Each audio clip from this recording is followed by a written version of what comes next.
Amen.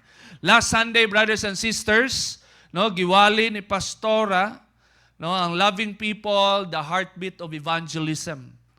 No, maunay gusto na to i-emphasize igsuon nga lisod i-carry on ang evangelism kung dili pinaagi sa gugma. Naay mga Christians nga ni-try og evangelize pero dili pinaagi sa gugma haskang yabuha. Na-encounter man na muna ni Pastora. For example, na may classmates sa una. Ang first intro nga pangutana, traditional nga pag-evangelize. Brad, nang pina-sarcastic and pina-arrogant ba? Namang gani. No, guilty man ang mga traditional nga mga protestante ani. No, pangutanon ka, Brad, kung mamatay ka karon, sure ka nga luwas ka. Karon itubag man ko. From Catholic, charismatic pa ko sa una. Nitubag man ko, sure ko, nga luwas ko. Sure ka? Mura magdi kadawat. No, kaya ang gusto nila nga tubag, moingon ka nga, dili bitaw ko sure, so maka-evangelize sila. Di ba? Dili ka sure, so kailangan, dawat ka kay Jesus. No, ana, Pastora Balsad, katisting pa siya, ana, no? No? Pangutana, kung mamatay ka karon, luwas ka. Mo na ipangutana sa una, na may mga nakabig jud ana, no, nga nagtestify nga mo na gipangutana sila. Sila sad, they're very honest. They don't know really the truth. Wala sila kabalo. Dili sila sure kung asa sila mato, heaven or hell. No, nindot man na. Pero karon, kung naay mo tubag nga sure siya nga luwas kay na siya relasyon sa Ginoo. Na sinatin niyang Ginoo, mura man sila di kadawat igsuon. Dili na gugma. Di ba? No, gugma gani nga di nimo pugso ng tao, no? Naana di kay naka-reserve kay murag mo ni follow up nimo, murag target nimo karon wa man natuman nimo follow up. No, nasablay man. No, nay mga unana instances ug napag yun igsoon tungod kay ang evangelism gi-carry out nga walay gugma, instead na gugma ang moabot sa kasing-kasing sa mga tao, condemnation. Condemnation nga naman. Kaya ang emphasis dili na ang gugma ni Kristo kundi ang religious practices sa church. Tungod kay dili ka bilong ana nga church, dili ka luwas, di ana na magsugod. Tungod kay dili ka sama namo, dili ka luwas, kadua-duhaan nimong kaluwasan. No? So nawala ang essence, no, nga ang evangelism gihatag siya gasagikan sa Ginoo, na yung mga evangelist nga gipili sa Ginoo para i-communicate, i-relay ang gospel na walay laing katuyuan nga ipadayag ang gugma, grasya ug kaluoy sa Dios sa tibuok katawhan. No? Well, it's very awkward to think that we are evangelizing people but we are not spreading the love of Christ. Instead, we are spreading hate, we are spreading condemnation, and we are spreading our religion or denomination and not the love, mercy, and grace of our Lord Jesus Christ. Amen? So, munang balik ta sa Biblia. Loving people is the heartbeat of evangelism. Amen? So karon, padayon ta, lesson number 6, loving people, the passion of discipleship. If loving people, the heartbeat of evangelism, loving people, the passion, the fire, the zeal of discipleship. No, muna siya ang ato ang istoryahan karon igsoon nga ang zeal, ang passion sa discipleship, small group activity sa church, gugma. No? Gugma. No? Kay dako kaayo kalahian igsuon kung ang passion sa small group ug discipleship dili gugma, lahi ang result ug lahi ang effect, lahi ang impact igsuon. No? Kana nga klase nga discipleship nga ang passion dili gugma, lahi ang result ana ug lahi ang pagabuhaton sa sulod sa discipleship. Mga Bible study mo kay nang dagag na issue anang Bible study. No, sa unang sa panahon sa mga pag-reign sa mga Baptist o mga Protestant, no, pag mananghid ang mga young people, mag-BS day me, ay mo kapila-pilog BS kay daghang nga buntis diha. Okay, instead mag-Bible study, magsimag ligo-ligog dagat, mag-overnight, mag-camping-camping, di pag-uli, wala, na-disgrasya. No, nga naman, dili gugma nga naas Biblia ang katuyuan. No? Kay walay gahom.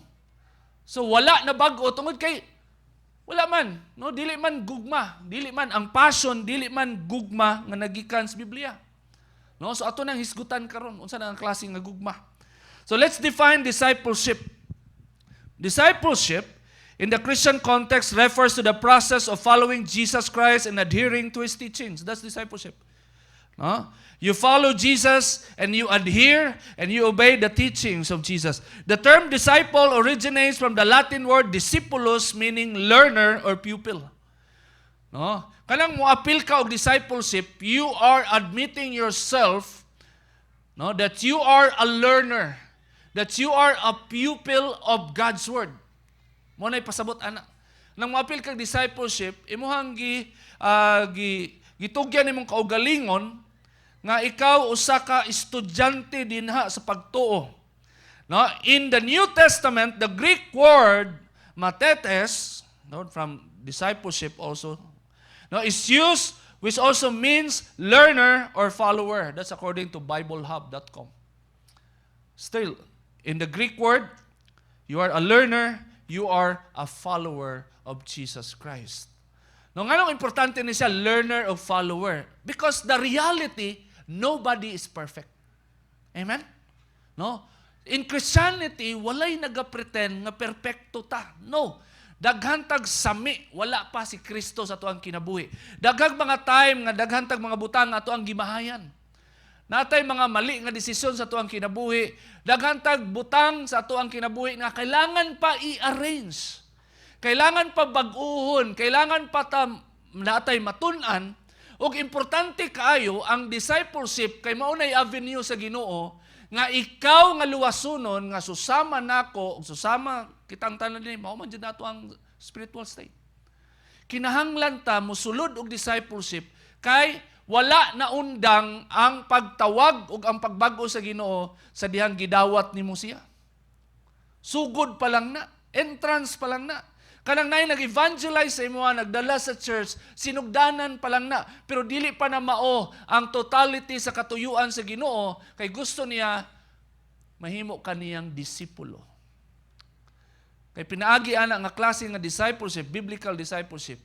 You are a student and God, the Holy Spirit is your teacher. And your leaders, they are the vessel of God.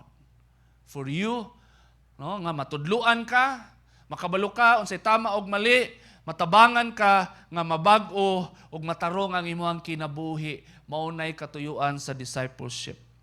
No, in Matthew 28 verse 18 to 20, mao ni siya ang anchor verse sa Great Commission, asa nato mabasa, kung asa nag-originate ang mandato sa Ginoo. Jesus came and told his disciples, I have been given all authority in heaven and on earth. Therefore, go and make disciples of all nations, baptizing them in the name of the Father, and the Son, and of the Holy Spirit. Teach these new disciples to obey all the commands I have given you. And be sure of this, I am with you always, even to the end of the age. Kung imong basahon ang context, igsoon, grabe, mission impossible.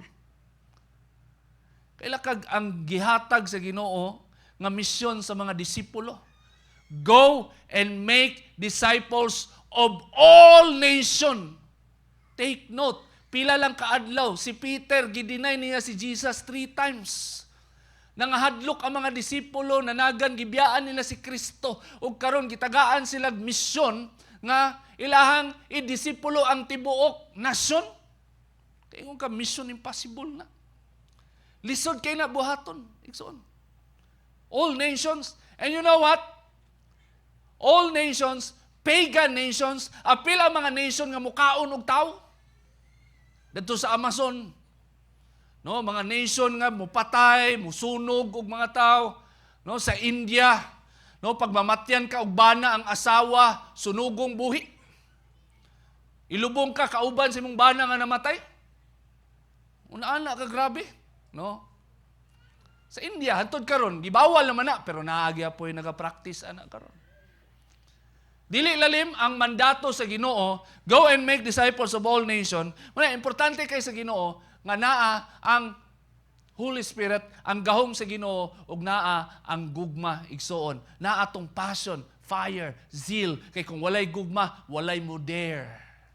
Ug tuman sa giingon ni Kristo, go and make disciples of all nations. That's impossible without love. That's impossible. No? Ang sa ingon ni Kristo in John 13 verse 34 to 35, muna gingon niya sa mga disciples, a new commandment I give to you. A unique commandment. Kay previously, ang madungog sa mga disipulo, love God with all your heart, mind, soul, and strength. That's the first greatest commandment. Second, love your neighbor as you love yourself. Ang kaning ikatulo mo ni bag-o nga commandment na iyang gihatag sa mga disciples nga para lang sa iyang mga disipulo. A new commandment I give to you, that you love one another as I have loved you, that you also love one another. By this all will know that you are my disciples if you have love for one another. Mo ni sikreto ni Kristo igsoon. No? Going and making disciples is very, very hard, no, nga pagabuhaton. But because there is love, there is passion, posible siya. Mahitabo siya. And indeed, Christ is successful. No? Christianity became the major religion in the whole world. Nganong nahitabo na igsuon, kitanawon nimo ang Christianity, no, ang history daghag mga ups and downs, daghag mga trials nga na-experience sa Christianity, pero nagpabilin nga faithful, no, nga sa pulong sa Ginoo nagpabilin ang gugma mo nang hantod karon nagpadayon ang pagpanimbahon. So I will share to you important principles to ponder, no, about discipleship, about what Jesus said in John 13 verse 34 to 35. First, my dear brothers and sisters, I want you to remember, we love because we are loved. Amen? We love because we are loved. Please repeat after me. We love because we are loved.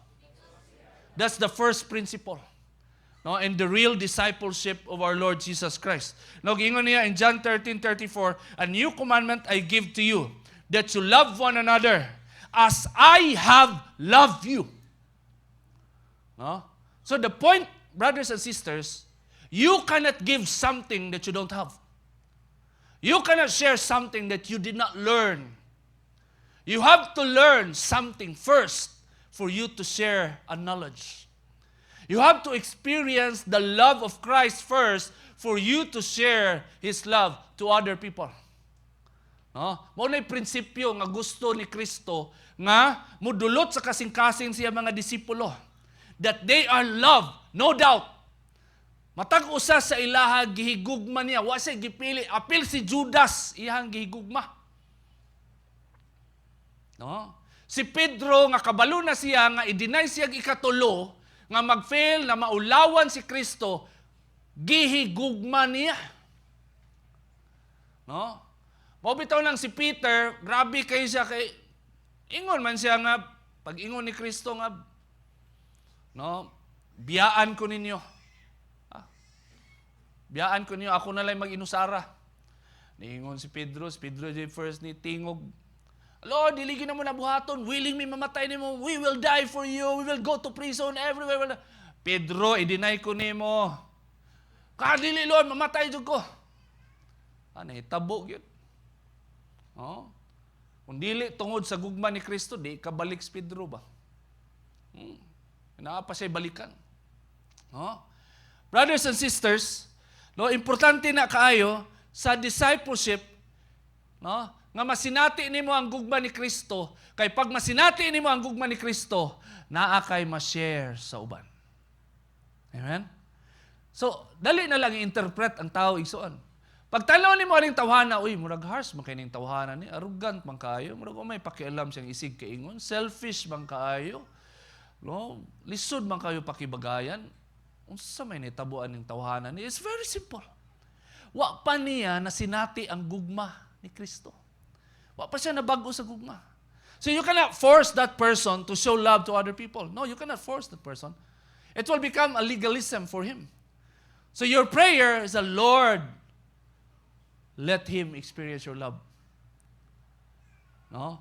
Pasabta siya, unsa siya gihigugma ni Kristo. Now, brothers and sisters, how does God show His love for us? This is a question. How does God show His love for us? I will share to you. All these things, they are truths from the Bible, that through this, God shown His love for all of us. First, He chose us before the world began. Gipili ta sa Ginoo sa diyang wala pa niya gimugna ang kalibutan. Wa pa namugna ang Mount Apo, gipili ka sa Dios. That's according to the Bible. Next, He purchased, redeemed, saved us with His own blood.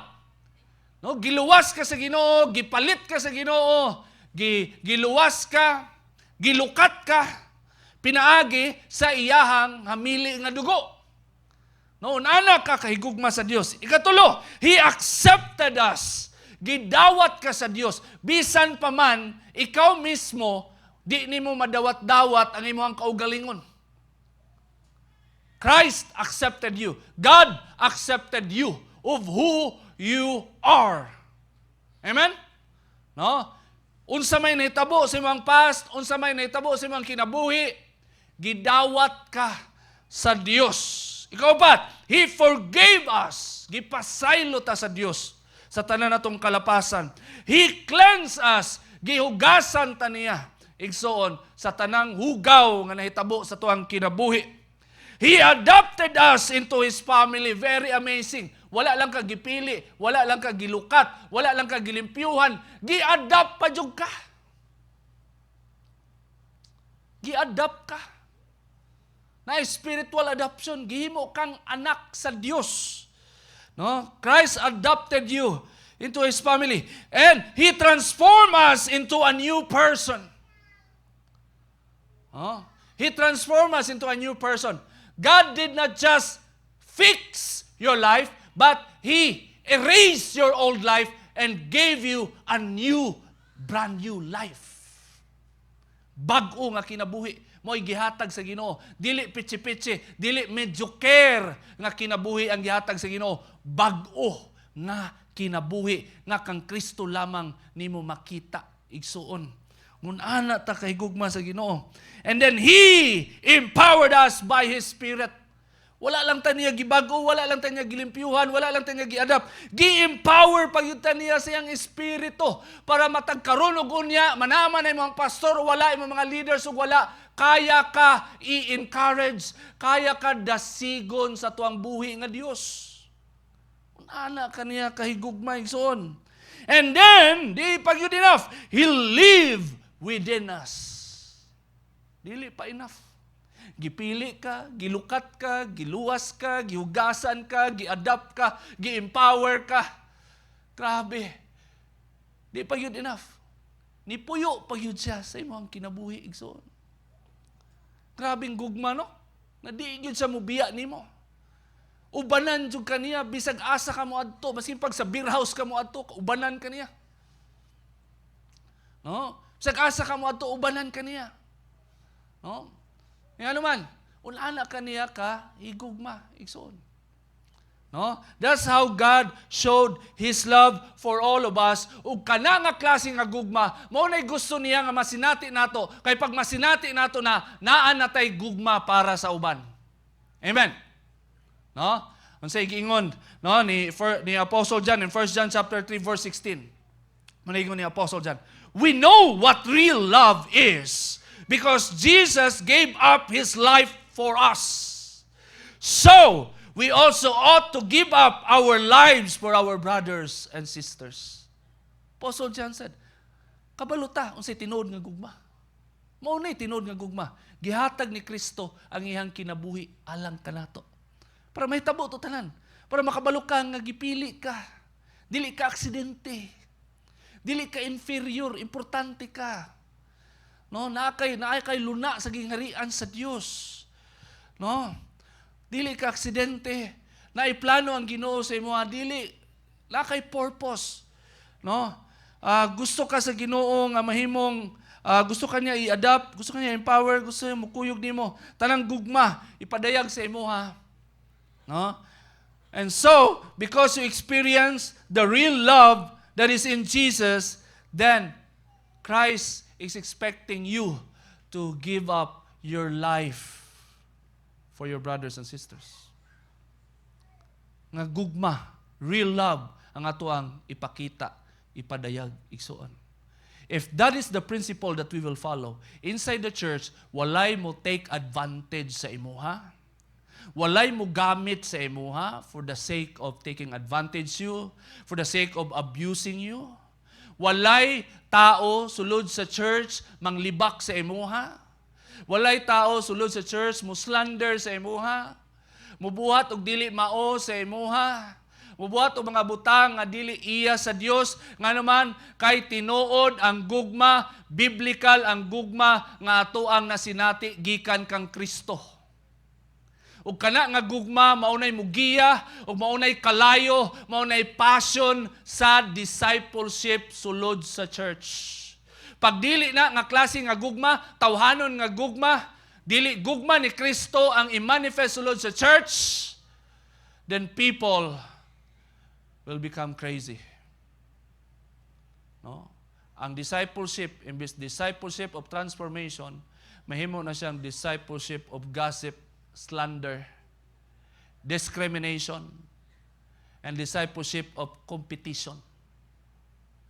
Mao na'y mahitabo. Daghan nagsimbahan, nag-fail ana igsoon. Kaya ang tanaw nila sa discipleship, sistema. Ang tanaw nila sa discipleship, opportunity nga mo show up kung unsa ka kakuyaw, unsa ka kahawd, mangabig og kalag, unsa ka kahawd sa imong leadership, kinsay pinakadaghang disciple. Ang pagdaghan kay kag disciple, ikaw ang nasa lista, top 1 ka. Maunay nahitabo igsoon og pangit kayo ang resulta. Dili madrawing, di mo makita sa Biblia. The discipleship of Jesus Christ is very simple. You will know what real love is because Christ gave up His life for all of us, and we ought to give up our lives for brothers and sisters. That is the discipleship that Christ wants to see in the church. Amen? That's the real discipleship. Discipleship of love.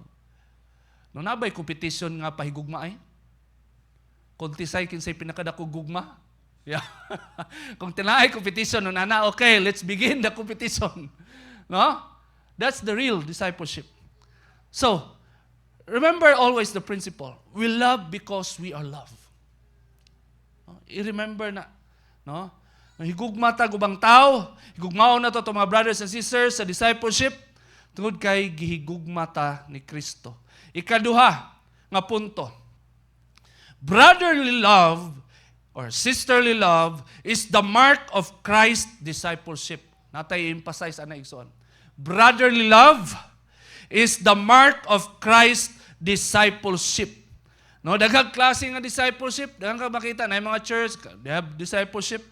No, apil ang mga Buddhist, na sila discipleship, na sila mentoring.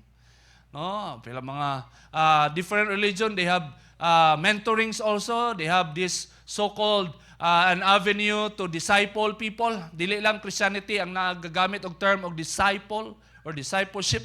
Pero unsay nakalahi sa Christianity, brotherly love is the mark of Christ's discipleship.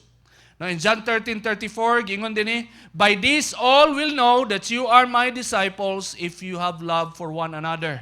So, love is the mark of Christ's discipleship. Muna ilhanan, makita nga tinuod nga discipleship pag makita ang gugma sa sulod. Igsoon. I want you to know two things in this verse. If we love one another, first, all will know who Jesus is. Kag ingon man ni Jesus, all will know that you are my disciples if you love one another. Ningon si Kristo, nga tanang tao daw makabalo nga disipulo ka ni Kristo. Kung naa kay gugma sa imong isig kaingon, naa kay gugma sa imong mga igsuon sa church, sa imong discipleship. And it's a very logical assumption na before ang mga tao makabalo nga disipulo ka ni Kristo, ang una nilang mailhan si Kristo mismo. Diba? How can they say? Disciple din sila ni Jesus. So first, kailangan nakaila sila kay Jesus bago sila makaingon nga disipulo ka ni Jesus. So, the impact of loving one another, all will know who Jesus is. You will make Jesus famous if you have love for one another in discipleship. Kung naay tinud-anay nga gugma, mahimong famous, mahimong ilado si Kristo. O ikaduha, all will know that you are a true disciple of Jesus. All will know. You cannot hide it. You cannot hide it. People will recognize. First, they will know Jesus because of love in the discipleship. Explain ako na nganong makabalo ang mga tao, makaila sila pag naigugma sulod sa discipleship. Mga unbelievers, mga tao nga dili belong sa discipleship, nganong makaila sila kay Jesus o nganong makaila sila nga tinuod ka nga disipulo. Pero ang impact ison, if we love one another, all will know who Jesus is and all will know that you are a true disciple of Jesus. Now, let's look at the teaching of Apostle Paul. Para atuan ang masabtan. Now, according to Apostle Paul in 1 Timothy chapter 1 verse 5, he revealed his intent of all his instruction. Muna yung gingon. The purpose of my instruction is that all believers would be filled with love that comes from a pure heart, a clear conscience, and genuine faith. No? Gipadayag ni Apostle Paul, unsa gyud ang iyang intensyon sa tanang letters niya. Di ba? Basa tag mga letters niya sa Biblia, daghan kaayo. Yang letters to the Corinthians, Romans, Ephesians, no, Thessalonians, no, kay Titus, Timothy. Gi-reveal niya nga iyahang intensyon sa tanan niyang instruction is that the believers will be filled with love that comes from a pure heart, a clear conscience, and genuine faith. So, if you look at in that perspective, the real intention of Apostle Paul, na mapuno sa gugma ang tanang believers nga mutuman, maminaw, mutuki, ug mo-apply sa tanang teaching nga iyang gitudlo, ang impact nga gusto niyang makita, mapuno daw ka og gugma. And unfortunately, daghan kay mga Kristiyano sa wala pa sila alam, mas labing pa sila. Pero daghan na kay sila alam sa mga teaching sa Biblia, nahimo na silang unloving. Baliktad. So pa sila alam, grabe kay sila ka forgiving, gracious sa ubang tao. Pero sa diyang napuno na og knowledge, napuno na og kaalam sa Biblia, uy, nawa naman ang gugma. Mali. Wa kasabot. Ang intention sa tanang letters, ang intention sa pulong sa Ginoo, nga after nimo madungog o after nimo ma-apply, mapuno o gugma ang imong kasing-kasing. Mo na intention igsoon. So in that perspective, ato ang basahon, tan-aw nato paunsa ang mga teachings ni Apostle Paul mo inspire sa tuwa nga mohigugma og tao. First, prayer as the first step of loving people. Gi-instruct niya no ang si Timothy nga moampo. So makita nato if the intention of Apostle Paul is to fill you with all love from a pure heart, then ang iyang pag-ingon, pag-instruct kay Timothy nga ampo sa tanang klase nga tao tungod kana sa gugma. No, in 1 Timothy chapter 2 verse 1 to 4, sa ingon ni Apostle Paul kay Timothy, prayer as the first step of loving people. No? First of all, then, I urge the supplications, prayers, intercessions, and thanksgivings be made for all people, for kings and all who are in high positions, that we may lead a peaceful and quiet life, godly and dignified in every way. This is good and it is pleasing in the sight of God our Savior, who desires all people to be saved and to come to the knowledge of the truth. No, makita nimo, gi-instruct niya si Timothy nga ampuan ang tanang klaseng tao. Apil ang gobyerno, ampuan. Nga magpuyota nga malinawon. Nga naman, tungod kay will sa Ginoo nga maluwas ang tanan. Gusto sa Ginoo nga ang tanan maluwas ug dili maimpyerno. And we know, no, how God showed that through the cross of Christ, through the love of Christ. And so, brothers and sisters, prayer, no, mahimo siyang first step for us to love people. Kung unani man siya nga reality igsoon. Mga tao nga di nimo kaya iampo, di gyud mo na kaya higugmaon. Wala nga na. No? Sa diyang nakatuon ta mo ampo, kinsa ug unsa ang pinakauna natong giampo. No? Ma-compare na nimo. Sa una, ang imong prayer is all about you. Di ba? Lord, wala ko'y sapatos. Lord, wala ko'y bagong cellphone. Lord, akong relo guba na. Lord, ako ang ngipon, kailangan pustiso. Lord! Ha? Diyan, nagtuyok tanan na itong prayer. No? Nag-aampo ta sa una, wala pa tayo encounter sa Ginoo. Diyan, nagtuyok ang atong mga pag-ampo. Pero sa diyang na-encounter na to ang gugmaw, nakasabot ta unsay katuyuan sa Ginoo sa atoa, nga dapat din nato igugmaw ng Dios, ang ubang tao, ato mga brothers and sisters, nag-anam-anam og kabago ang ato ang pag-ampo, so nagsugod na tag-ampo tinud-anay. Dili lang ato ang kaugalingon natong iampo, apil ato mga minahal sa kinabuhi. No, your family, your relatives, your friends, your workmates, your BFF, imuha lang i-pray. Nga naman, kay naa sila'y luna sa imuhang kasing-kasing. So prayer will become your first step in loving people. Tao nga di nimo kaya ma-mention sa prayer, di nimo maampo, di gyud mo na kaya higugmaon igsoon. If you want to practice loving people, you start in prayer. Amen? Pastor, tinuod yun na pastor ba? Kaya labi na ni mga kalaban na to pastor. Lisod kay ampo pastor. Tinuod yun na, mga tao nga hate nimo sa una, mga kalaban nimo, mga ni-hurt nimo, mga ni-abuse nimo, mga nangutang nimo nga wala ni bayad sa imo. Apil mong giutangan. Nang wala pa nimo bayre. Oh, dito na masami sa prayer. Ma-filter ni mo kasing-kasing. Kinsa ra tong kaya yun may gugmaon mo rin ganahan kay kamampo yun. Tinuod na sa igsoon. No? And so, Apostle Paul instructed Timothy, you pray for all people. You intercede for all people. No? Because God desire that all people will be saved. Gugma na, igsoon. Pag imo nang buhaton, mapuno o gugma ang imong kinabuhi. Ano man, wala na'y bara. Maski kalaban nimo, kaya nimo sila i-pray. Usabon sa Ginoo mo ang kasing-kasing. Masabtan nimo ang katuyuan sa Ginoo. No? Masabtan nimo. No nga, naay-purpose ang Ginoo ug siya nay bahala. Mo let go ka, mo pasaylo ka, di nimo butang ni sa kamot ang justice sa Ginoo. Sagdaan na nimo mayong ka sa Ginoo nga Lord, I hate this person and I forgive this person. Ikaw na gibahala, Lord. Wa pa jud ko kabalos aning tawhana. Wa pa gyud ko kabalos, Lord. Karon maglisod na jud ko panimalos kay giingon sa pastor nga yampo daw. No? Mas nagplano na ka. Nabara pa. No? Sagdaan na lang yun yung Ginoo. So, you see that? No? Unana ka, impactful, ka-powerful.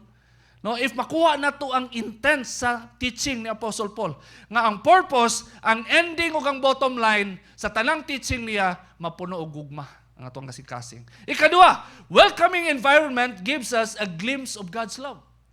Diba? Niampo ka. You pray for all people. Apili mo ang kalaban, niampo nimo. Karon, mo ni next. Welcoming environment gives us a glimpse of God's love. Unsay ingon sa Romans 15 verse 7, Apostle Paul gyapon ingon, therefore, welcome one another as Christ has welcomed you for the glory of God. Nagampo ka, kisay mong giampo, silingan nimo, mga tao nga hate nimo. Karon niadto sa church, perti nimo hadlo ka. Wa ka na-expect, wa ko na-expect ba nga mo anin sila simbahan. Oh, okay naman itong prayer kay nara dito sa kwarto. No, nya kay nakabalos sa nating tulus. Karon ka imong giampo ni adto na sa simbahan. Na, katong nangawat sa inyong katong si panguhag malunggay dito sa inyong kuan, moy nakaharos imong malunggay og sa imong mga tinanom didto. Sige kag ampo kay siyempre gitudlo man nga pray na to ng mga tao nga di na to ganahan ug di na to ganahan iampo na to na sila. Karon prepare yourself. Sig usa ka adlaw ni ana nasubraan nimo og ampo niadto gyud sa simbahan. No. And according to Apostle Paul, therefore welcome one another. Let's welcome people. Amen? No? So diha magsugod. No, you pray for all people. That's love. Puno og gugmay mong kasing-kasing. And then, you welcome all people. Amen? No? You will welcome them as Christ welcome you for the glory of God. Para na ginas kay mayaan sa Ginoo. So, dako man ning samit bari iwas-iwas lang sa kasugod. Uy, naalagi ni siya diri ra ko sa kantor. tago ra ka diri sa kuan, may tarpaulin ana. Ala, di pampun mo kaubag discipleship. Okay ra na sa speakers discipleship. Okay ra. No? Hantod sa masanay ka ay muhang kasing-kasing mapuno na sa gugma sa Dios. Amen? Loving people, the passion. Nahinay. Katulo, faithfulness in preaching and teaching maintains the passion of loving people. So nasabtan na yun nato igsoon. Kaya ang intent di ay sa instruction ni Apostle Paul, ang bottom line, mapuno o gugma ang kasing-kasing sa katawhan sa Dios. So, ni-instruct siya nga, pray for all people because God desire all men to be saved. So, pag imo ng buhaton, mapuno o gugma mong kasing-kasing. Ikaduha, nag-ampo man ka nga, tanang tao, apil ang mga tao nga di nimo gusto, giampo na nimo, then usa ka adlaw ni Ana, by the grace of God, moabot sila sa church. Then, another instruction, welcome one another. You welcome all those people and then mapuno na sa dugugmay mong kasing-kasing. Ikatulo, faithfulness in preaching and teaching maintains the passion of loving people. Pagpanudlo, faithful ka sa pagtudlo sa pulong sa Ginoo, mag-maintain siya sa passion para sa ubang tao. 2 Timothy chapter 4 verse 2. No, ingon siya kay Timothy, preach the word, be prepared in season and out of season, correct, rebuke, and encourage with great patience and careful instruction. No? Fierce kayo si Apostle Paul diri. Preach the word, be prepared in season and out of season, correct, rebuke, encourage with great patience and careful instruction. Holistic. Full package nga gugma mo'y gusto makita ni Apostle Paul na pag i-apply sa mga believers, mapuno o gugmay lang kasing-kasing. In other words, ang gugma nga gusto makita sa Dios, gugma nga dili atik-atik. Gugma nga dili jamming-jamming lang. Na magsige lang appreciate sa imuhang life, sa imong hitsura, sa imong bag, sa imong sinina, tapos ayuhuno na kay kag life, luoy na kay kag spirituality. Shut up lang ang mga disciples, shut up lang ang mga mentors o mga leaders, shut up lang ang mga pastor kay basig malain ka niya. Diba? Mabawasan ang membership. No? Di na kaganahan mo balik kay dapat encouraging lang, wala joy correction, walay rebuke. Dili kompleto ang gugma ngay mohang madawatan. No? And according to Apostle Paul, kailangan ni sa buhaton. No? Kailangan na ay you preach the word, mutudlo ka sa pulong sa Ginoo without compromise, mubadlong, no, mo correct, mubadlong, no, mo encourage nga napuno og pasensya. Diha ang grabing gugma igsoon. And you are very careful to give instruction. Mo nang dili lalim ang discipleship nga gusto ni Kristo. Kung walay gugma, di nimo ni kaya igsoon. Di ba? Kay kita as tao, di ta gusto mahasol. Paki ba na ako anay lang kinabuhi? Uy, laha man na, ilara ako ara ni dire. Bahalang magkinaunsa na sila diha, ngaunsa na sila diha. Mahimo patang dautan ani. Di ba? Eh di ta gusto makialam og kinabuhi sa ubang tao. But inside discipleship, lahi igsoon, tinud-anay nga gugma. Gikan sa putli nga kasing-kasing. Kabalo ka. No? Nga kailangan sa tao makabalos ka matuuran kay kung imuha lang siyang bulatikon, ingnon nimo siya mangutan sa Brad, okay ra ba ko? Okay ra kay ka Brad, wala problema. Walay kailangan baguhon sa imong kinabuhi. Go lang, padayon lang, nabanggaan bitaw og truck. Yan ni atubang ni San Pedro nga nagdalag manok. Pus nangutan na. San Pedro, naba ko diha sa lista? Wala man ka sa lista. Ha, ingon ba ya akong disciple o akong pastor, okay ra daw kay ko. Wala day kaya baguhon sa akong kinabuhi. Nung say okay, oy. Wala man juga kung okay pa ka, naunta ka diri. May pa niya akong manok, nakasulod pa.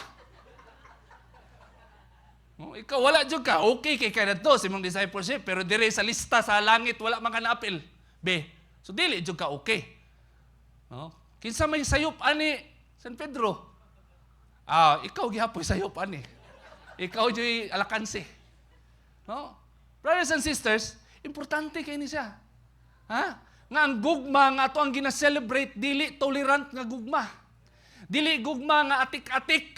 Dili gugma nga jamming. Dili gugma nga pa-feel good lang. Dili gugma nga pasiaw lang. Gugma nga tinud-anay, grabe nga concern, kay nagsugod siya sa pag-ampo nga ang tanang tao gusto sa Ginoo maluwas. In other words, before you prayed for all those people, they are already condemned and they are going to hell. And God wants you to pray for those people because He wants to save all those people. And when He bring those people to the church, you will welcome them, you will love them, and you will preach the truth. You will correct, rebuke, encourage with great patience and careful instruction. And that is the manifestation of the real love of Jesus Christ.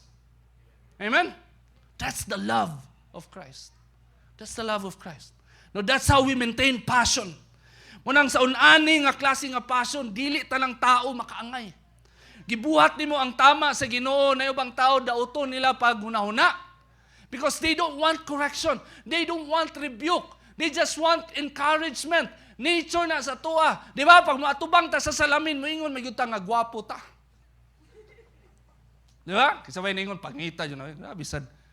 No? Ikaw dyan mo appreciate. As much as possible, mga nindot lang yun nga pamulong ato ang ganahan, paminahon, igsoon. But if you look at the Bible, di man gud nindot tanan. I-expose man sa Ginoo. Nga naay mga butang na kailangan bag-uhon nato para mahimong nindot. No, nakanindot lang kay si Kristo na ang nauna. Gusto niya gitagaan tag bag-ong kinabuhi. Mao nay pinakanindot ug mao nay gusto natong puy-an igsoon. Man? Now in 1 Thessalonians chapter 3 verse 12. The last verse. And may the Lord make your love for one another and for all people grow and overflow just as our love for you overflows, and that is discipleship. Kaya kayo, no? Mentor, ang gusto niya, mag-overflow inyong gugma sa matag usa, no? Susama sa gugma nako sa inyo nga nag-overflow. Overflowing love. If you read the Bible, ang bottom line, after you learn the Bible, the Word of God, mag-overflow ang gugma sa imong kasing-kasing igsoon. Amen? Word to remember. The Great Commission of making disciples was given to the church not to crave for numbers and popularity. Kaya mauna na karon ang trend sa discipleship. Discipleship system, discipleship ta para managhan kay the greater the discipleship, the greater the numbers, the greater the impact. No? Kung kay nanay ubang simbahan moingon na we are all about numbers. Pag gamay rata, wa gyud tay impact ug wala gyud namuhat ang Ginoo. Namuhat ang Ginoo tungod kay daghan ta. Nanay mga una nga simbahan igsoon. But the Great Commission of making disciples was given to the church not to crave for numbers and popularity, but to enjoy the privilege of showing the priceless love of Christ to everyone whom He wanted to become part of the family of faith. Let us all stand.